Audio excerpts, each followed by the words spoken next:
Então, pessoal, aqui na parte 2 da nossa videoaula, do conteúdo relacionado à avaliação de empresas e mais precisamente dos índices de liquidez, a gente vai começar falando da liquidez imediata, certo? A liquidez imediata é outro índice de liquidez muito utilizado no cálculo e na avaliação de uma empresa. Vamos fazer a leitura aqui do material. Este índice também é parecido com os anteriores, né? Mas é o mais conservador de todos, pois considera apenas caixa, saldos bancários e aplicações financeiras em seu cálculo. Ou seja, apenas as contas que possuem uma liquidez imediata para quitar as obrigações. Ou seja, como é que nós calculamos liquidez imediata? Liquidez imediata é o disponível dividido pelo passivo circulante. A liquidez imediata é uma liquidez conservadora e principalmente é muito utilizada porque ela representa o quanto que a empresa tem de disponível, ou seja, de imediato para sanar obrigações de curto prazo. Ou seja, tudo que a empresa consegue reunir, todo o capital que a empresa consegue reunir rapidamente, principalmente caso ela passe por um problema financeiro, ou seja, tudo que ela tem em mãos de uma forma rápida e prática em termos de capital, para sanar possíveis obrigações de curto prazo, dívidas de curto prazo. Ou seja, então o que uma empresa geralmente tem disponível a curto prazo de forma imediata? É o caixa, é o que ela tem em saldo bancário, aplicação. Esses fundamentos aí são considerados o disponível, certo? Todos os recursos financeiros, todos os ativos que uma empresa consegue obter a curto prazo, a rápido prazo, com rapidez, com facilidade. E esses recursos serão utilizados para cobrir possíveis obrigações, dívidas de curto prazo. Vou logo adiantando, na liquidez imediata, uma grande observação é o seguinte: dificilmente uma empresa consegue pagar suas dívidas de curto prazo somente com quem ela tem disponível, somente com o seu imediato. É difícil. É difícil só o caixa da empresa, só o que ela tem em saldos bancários, que a empresa reunindo todo o disponível, que esse valor seja superior ao valor do passivo circulante. É difícil, porém não é impossível. Mas a probabilidade de uma empresa conseguir somente com o seu disponível cobrir o passivo circulante é bem difícil, certo? E como é um índice de liquidez, também é aquela mesma avaliação: quanto maior, melhor, certo? Quanto maior, melhor. Agora, se existe a outra avaliação, a outra análise, se uma empresa somente com o seu disponível conseguir cobrir o passivo circulante, significa o que, pessoal? Significa que a saúde financeira dessa empresa está muito boa, E tudo que ela tem em mãos, assim, de forma imediata, ela consegue cobrir suas dívidas de curto prazo. E isso é algo fantástico para uma empresa em termos de finanças, de administração financeira principalmente. Então, tem esse índice chamado índice de liquidez imediata, considerado o índice de liquidez mais conservador de todos. Liquidez imediata é igual disponível dividido pelo passivo circulante. O que é o disponível? Disponível é todo o recurso, todo o capital de curto prazo que uma empresa consegue reunir, obter rapidamente, caso ela necessite. Por exemplo, é o que ela tem em saldos bancários, é o caixa dela e etc. Certo? Geralmente essas são as contas mais famosas que são consideradas disponíveis. Então, vamos dar continuidade. Ainda falando de liquidez imediata, a gente pode abordar também que a liquidez imediata te dá uma análise, uma avaliação de uma empresa, de uma situação de liquidez de curtíssimo prazo. Curtíssimo prazo da empresa, ou seja, se uma empresa, por alguma eventualidade, passar por um problema, será que ela tem condições de resolver esse problema num curto prazo? Numa situação de curtíssimo prazo? Ou seja, será que só o que ela tem de capital imediato, do disponível, consegue resolver esse problema financeiro, essas dívidas de curto prazo que podem porventura surgir? Então tem essa associação. A liquidez imediata é de grande importância para a análise da situação de curtíssimo prazo da empresa, uma situação de uma liquidez de curtíssimo prazo.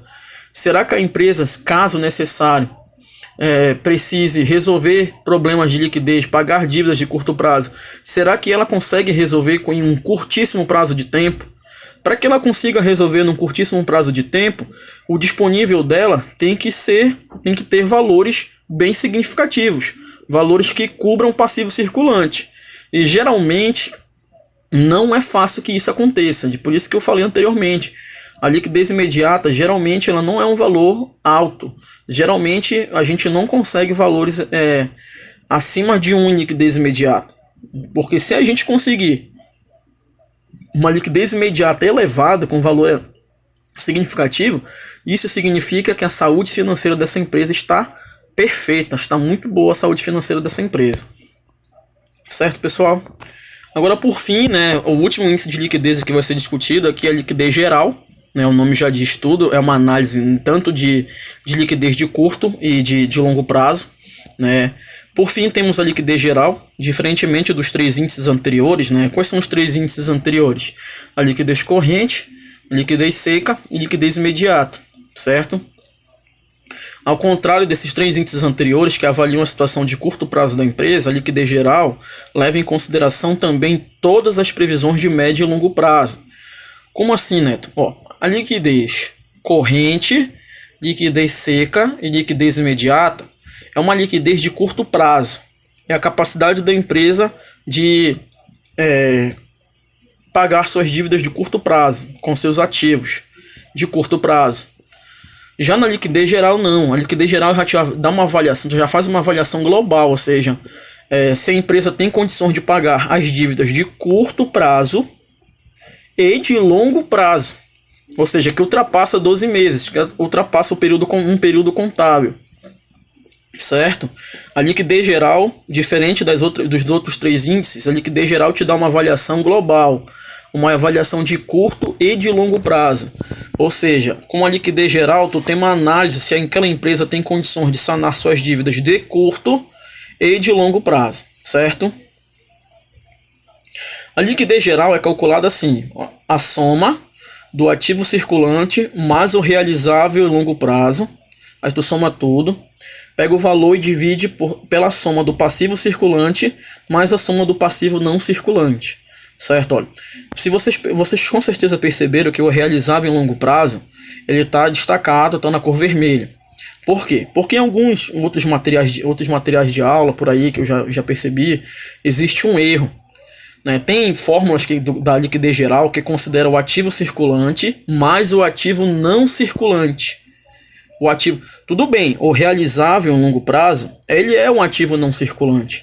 Mas nós sabemos que no ativo não circulante também tem o ativo permanente. O ativo não circulante ele é dividido em realizável em longo prazo e ativo permanente.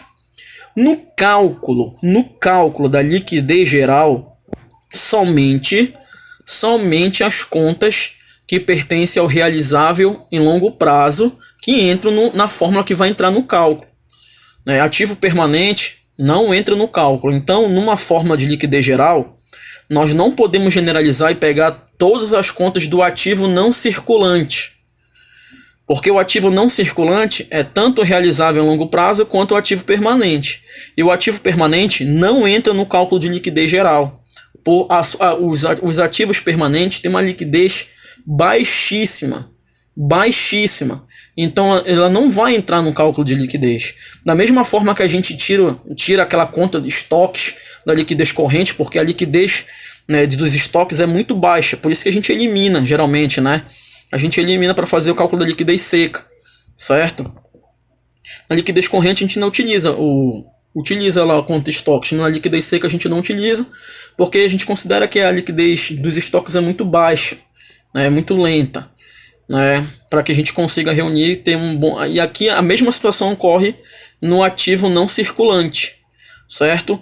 Então, no cálculo de liquidez geral, sempre será ativo circulante mais o realizável em longo prazo, certo? O realizável em longo prazo dividido pelo passivo circulante mais o passivo não circulante. Qual é a interpretação da liquidez geral? Quanto maior o índice, melhor. Já falei, todos os índices de liquidez têm essa avaliação, têm essa interpretação. Quanto maior, melhor. né, pois indica a capacidade da empresa em liquidar as obrigações totais. Isso aí é importante, está até destacado. Ou seja, a liquidez geral mostra para a gente, para quem está avaliando, a capacidade da empresa de sanar, de liquidar todas as obrigações da empresa. Né, todas as obrigações da empresa. As obrigações de curto prazo e as obrigações de longo prazo. Certo? Todos os recursos de curto e longo prazo são comparados para liquidar as obrigações totais de curto e longo prazo, certo? Então, a liquidez geral te dá uma abrangência do todo das obrigações de curto e de longo prazo, certo? E no cálculo da liquidez geral, a gente só utiliza ali, dentro do ativo não circulante, somente contas que pertencem ao realizável em longo prazo. O ativo permanente a gente não utiliza. Mas vocês sabem o que é o ativo realizável a longo prazo? Né? O ativo realizável a longo prazo é como se categoriza os ativos que serão recebidos por uma empresa em um prazo superior a 12 meses, né? E faz parte do chamado ativo não circulante. Ou seja, são os valores que ainda entrarão em circulação dentro de sua empresa, mas que já estão previstos em orçamento e planejamento financeiro. Ou seja, todo o ativo realizável a longo prazo, ele é um ativo não circulante. Isso a gente sabe, correto. Todo ativo realizável a longo prazo é ativo não circulante. Só que um ativo realizável a longo prazo, ele já está previsto em orçamento. Ou seja, já está no planejamento financeiro. A gente sabe que aqueles valores vão entrar posteriormente a 12 meses, mas vai entrar na empresa. Aquele recurso vai entrar, aquele dinheiro vai entrar, certo? É certo que vai entrar o dinheiro. Esse é um ativo realizável a longo prazo, certo? A gente tem exemplos de ativos realizáveis a longo prazo, por exemplo, vendas. Uma venda por exemplo, a gente tem um produto, a gente vai vender, a gente vende 24 parcelas. Um período contábil tem 12 meses, né? A gente vendeu 24 parcelas, ou seja, vai ultrapassar um ano contábil. Mas, né, um exercício.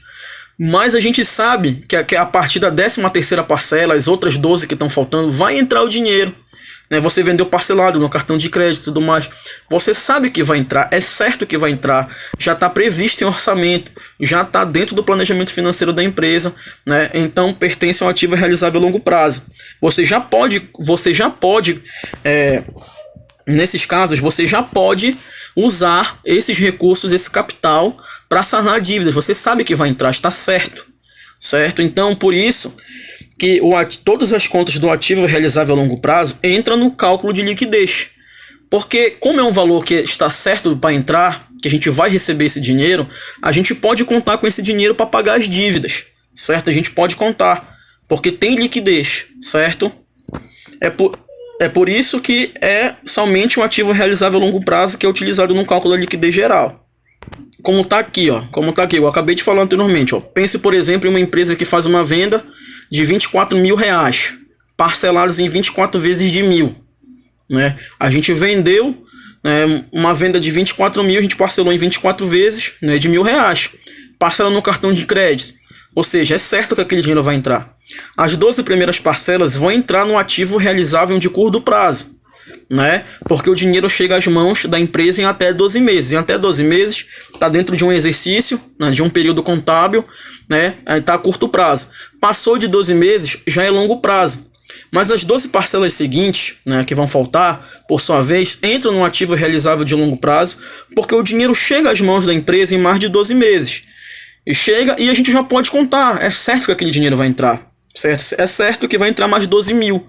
Então, já que vai entrar mais 12.000 a longo prazo, a gente pode contar com esses 12.000 para pagar dívidas de longo prazo. Então, esses 12.000 que vão entrar posteriormente de 12 meses, depois de um ano, depois de 12 meses, a gente pode contar com esse recurso para pagar dívidas também superiores a 12 meses. Ou seja, tem liquidez. Vai entrar no cálculo de liquidez sem problema nenhum, certo? E por que, Neto, um ativo permanente? Por que um ativo permanente não vai entrar no cálculo da liquidez geral? Porque todas as contas do ativo permanente, um ativo permanente também é um ativo, né? Um ativo não circulante, ou seja, uma entrada de longo prazo. Porém, a liquidez dessas contas aí que pertencem ao ativo permanente tem uma liquidez muito baixa. que é o diferido, o intangível, o investimento e o imobilizado. Essas contas podem dar um retorno a longo prazo para a empresa? Podem. Só que aí o tempo demora bastante, né? É bem significativo o tempo para que essas contas aí deem retorno financeiro para uma empresa, certo? Não vai ser assim tão rápido, vai ser bem superior a...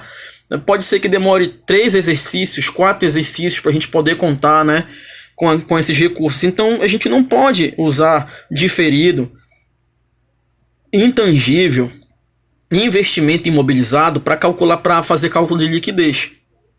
Não é recomendável. Não é correto utilizar essas contas para calcular a liquidez geral. É por isso que a gente só utiliza o ativo, né, realizável a longo prazo. Ativo permanente, como diferido, intangível, investimento imobilizado, não entra no cálculo da liquidez geral. Olha, aqui por exemplo a gente tem o intangível. O intangível também são chamados de incorpóreos e são destinados às atividades principais da empresa. Marcas e patentes. A marca e patente é o intangível. A marca e patente, uma empresa com o tempo pode se consolidar, né, e adquirir uma marca significativa no mercado. A gente pode considerar que a marca de uma empresa seja um ativo não circulante? Sim, podemos. Mas a liquidez da marca, até que uma marca dê um retorno financeiro para uma empresa, vai demorar muito tempo. Então a gente não pode considerar esses recursos, né, esses possíveis recursos, para o cálculo de liquidez, porque a liquidez é a capacidade de pagar dívidas. Então tem que entrar no cálculo da liquidez algo que tenha um retorno, uma rentabilidade mais rápida, né, mais real, né, mais sólida do que marca e patente, entendeu? Então o intangível ele não entra no cálculo da liquidez geral. Investimento também não. O investimento de uma empresa, investimentos a longo prazo, né, eles vão dar um retorno. Geralmente o retorno é bem significativo, demora bastante. Então a gente não pode considerar que aquele recurso do investimento, aquele dinheiro que a gente vai ganhar com o investimento, para usar para cobrir dívidas, né, a liquidez. Então não é utilizado. Imobilizado, né, são bens tangíveis relacionados com a manutenção da atividade da empresa, edifícios, salas, equipamentos, veículos. A gente também não pode, é um ativo não circulante, pode dar retorno para a empresa, pode dar. Só que imobilizado, geralmente, o que faz parte de imobilizado deprecia com o tempo, né, vai perdendo valor com o tempo. Às vezes também algumas contas que pertencem ao imobilizado depreciam com o tempo. E tem outras situações. Então a gente não pode pegar a grana, dinheiro do imobilizado, um recurso, considerar que o imobilizado vai dar um retorno para a gente pagar a dívida, né, mesmo que seja dívidas de longo prazo. E não tem como, a gente não pode, não é correto, não é recomendável usar essas contas aí. Então é por isso que quando a gente calcula a liquidez geral, a gente só utiliza do ativo não circulante somente contas que pertencem ao ativo realizável a longo prazo, porque essas contas são uma grana, um dinheiro que é certo que vai entrar na empresa, mesmo ultrapassando 12 meses, mas é um dinheiro certo que vai entrar, né, que já está previsto no orçamento da empresa, que a gente já pode fazer um planejamento financeiro em cima desse dinheiro, desse recurso que vai entrar, mesmo a longo prazo. E as contas que pertencem ao ativo permanente têm baixíssima liquidez. A gente não consegue, a gente não pode contar com esse dinheiro, com esses recursos, para pagar a dívida da empresa, mesmo que seja a longo prazo, certo? Então é por isso que nós só utilizamos o ativo realizável a longo prazo no cálculo da liquidez geral. Certo, pessoal? Eu espero que vocês tenham compreendido aí. É muito tranquilo os cálculos de liquidez, porém tem essas peculiaridades aí, esses pontos assim que a gente tem que lembrar, né, que às vezes caem em prova, essas questões teóricas. A gente vai fazer muito exercício, tem muito exercício sobre índice de liquidez, né, aí na literatura, muitas provas onde cobram isso aí, vocês vão ver. Eu vou trazer muitas questões para vocês verem aí, calcularem, ver as questões teóricas, mas em suma eu acredito que é um fundamento fácil de ser entendido, né, de ser compreendido. Fácil, porém importante, muito cobrado. Certo? Eu não poderia deixar de falar de avaliação de empresas com vocês sem mostrar índice de liquidez, sem que vocês saibam calcular o índice de liquidez. Aí vocês têm que saber qual é a principal finalidade e responsabilidade de um avaliador, né, de um analista, para ver onde ele deve utilizar os índices de liquidez. A liquidez é para verificar a capacidade de uma empresa de pagar suas dívidas de curto, geralmente de curto prazo principalmente, e também de curto e longo prazo. certo? E somente utilizando os ativos da empresa. Em hipótese alguma, o índice de liquidez não utiliza o valor do patrimônio líquido. Eles não usam o patrimônio líquido para verificar a liquidez. Liquidez é só analisando o ativo da empresa. Ativo circulante, principalmente, e ativo não circulante. E do ativo não circulante, somente o ativo realizável a longo prazo que entra no cálculo e no cálculo do índice de liquidez geral. Certo? Então, essa aí foi o conteúdo teórico, né? Faça uma leitura. Na próxima aula a gente vai só massificar em termos de exercícios, para que vocês comecem a se familiarizar com esses fundamentos, né? Na próxima aula eu vou mandar a lista de exercícios para vocês, eu vou resolver, para vocês verem a resolução, para ir entendendo. Claro que é bom vocês tentarem resolver também. Outra coisa, deixa o nome de vocês aí nos comentários da videoaula, porque é a partir disso que eu vou começar a ter uma frequência, um controle de quem está assistindo essas aulas ou não. Certo? Eu também sei que é só colocar o nome. Tem gente que pode colocar só o nome e não assistir a aula, mas aí fica da consciência de cada um, né? Certo? Porque vai ter prova. Com certeza vocês vão voltar de forma presencial lá para maio, né? E vai ter prova, vai ter uma prova só. Não vai dar mais para ter duas provas. Aí vai ter as atividades avaliativas, vai somar uma pontuação, vai somar 4 pontos, as atividades avaliativas, e a prova vai valer 6. Certo, pessoal? Então por hoje a gente encerra aqui, né? Fiquem com Deus. Deixem um like aí se vocês gostaram do material, né? Para ajudar a reforçar aí. Sigam o canal, né? Sigam o canal, se inscrevam no canal para ficar atentos às informações, e deixem o nome de vocês nos comentários, tá? Até a próxima.